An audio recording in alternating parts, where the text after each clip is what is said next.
Hey, howdy, hey, welcome to This Day in Sports here on A View from the Yard. My name's Rob, and I will be your host for the next 5 or so minutes as we talk about sports and everything that's happened this day in sports today, August 24th, 2017. Let's go back and find out everything that happened today.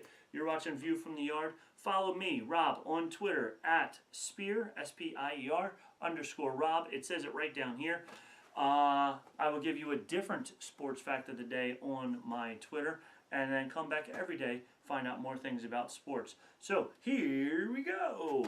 Way back over 100 years ago today, in 1905, the Chicago Cubs beat the Phillies 2-1 in 20 innings.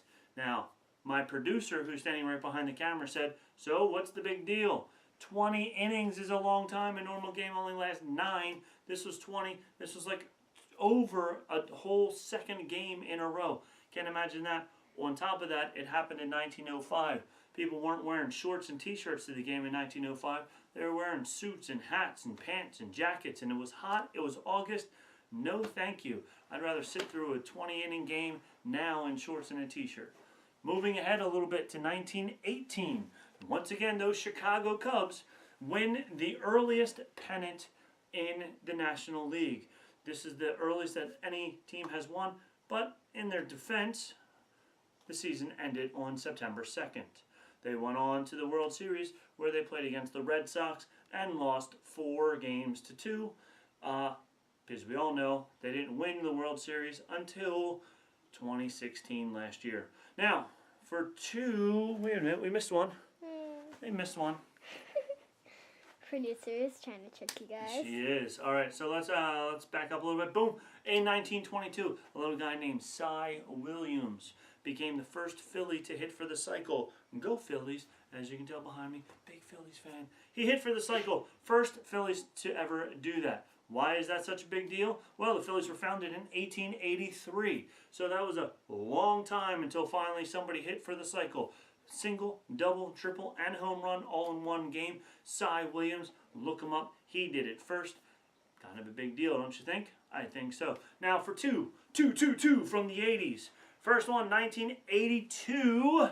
Kansas City's John Walton steals his 31st stolen base today, en route to 36 stolen bases on the season.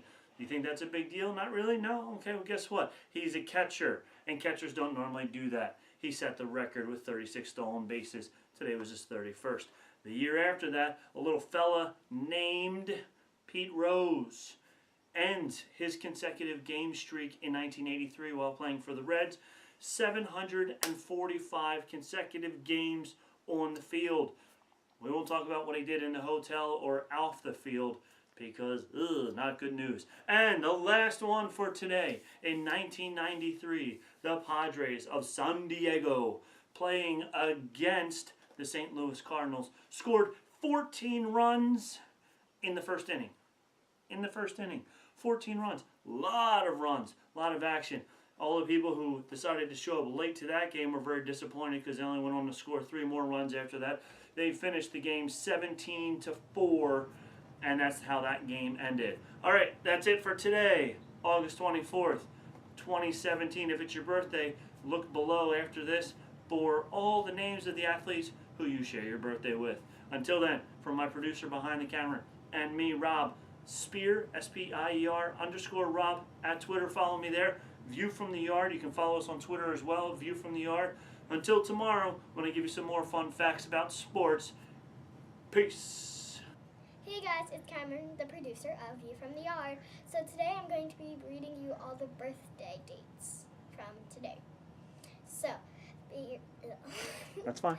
So there's Deacon White, 1852, Harry Hooper, 1887, Cal Ripken, 1960, Kurt Miller, 1972, Raphael Furcal, 1978, Nick Andenhart, 1986. And that's all the birthdays. Check you all later. Peace!